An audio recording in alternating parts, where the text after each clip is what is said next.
কলকাতায় এক ভদ্রলোকের ছোট মেয়ে ছিল। নাম ছিল মিনি। মিনি খুব কথা বলতো, একটানা প্রশ্ন করত, গল্প করত, হাসি ঠাট্টা করত। তার বয়স 5 বছরের বেশি নয়, কিন্তু কথা বলার সময় তার কলসি যেন ধরেই না।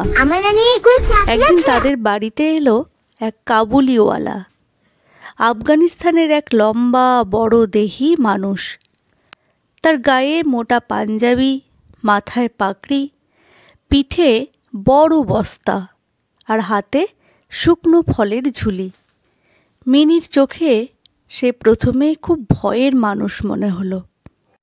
মিনি দূরে দাঁড়িয়ে চিৎকার করে বলল, ওই যে, ওর বস্তার ভিতরে মানুষ আছে, ও মানুষ ধরে নিয়ে যায়।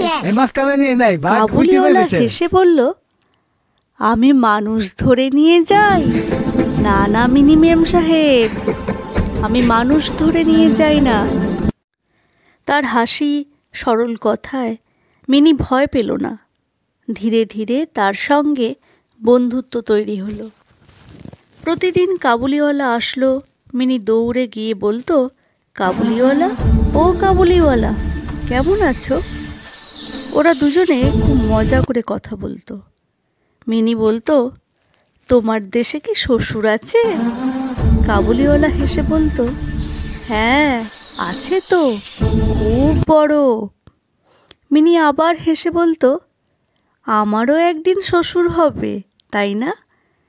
এ কথা শুনে কাবুলিওয়ালা তার হাসি থামাতে পারত না।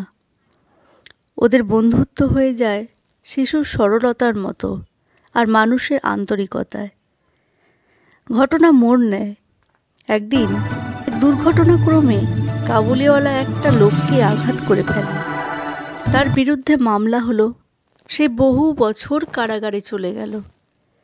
অনেকটা সময়ের ব্যবধান, আর সেই সময়ে মিনি বড় হয়ে উঠল। তার খেলা, তার হাসি, তার ছোট প্রশ্ন সব বদলে গেল সময়ের সঙ্গে। অনেকটা সময়ের ব্যবধানের পর কাবুলিওয়ালা জেল থেকে বেরিয়ে প্রথমে মিনির বাড়িতে এলো, মিনির মুখ দেখার জন্য। কিন্তু মিনি তখন বিয়ের সাজে সেজে বড় হয়ে গেছে। তার চোখে আর সেই ছোট্ট মিনির হাসি নেই, নেই কোনো সরল প্রশ্ন। কাবুলিওয়ালা বুঝল, সময় মানুষের স্মৃতি বদলে দেয়। সে নিজের বস্তা থেকে একটি কাগজ বের করল। কাগজে মাখা ছিল তার মেয়ের ছোট হাতের ছাপ। সে বলল, আমারও একটা মেয়ে আছে ও দেশে, ঠিক মিনেরই মতো। অনেক বছর হলো দেখি না।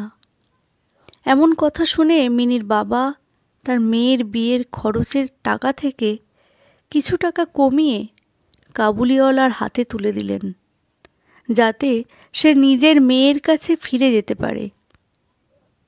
কাবুলিওয়ালার চোখে তখন জল। কাবুলিওয়ালার মনে একটাই আশা, নিজের মেয়ের মুখে বাবা ডাকটি শোনা। তার মেয়ের কথা মনে পড়ে গেল। ভাবল, মেয়েরও ঠিক এই মিনির মতোই বয়স হবে, তারও বিয়ে দেওয়ার বয়স হয়ে গেছে। সে ফিরে চলল কাবুল দেশে।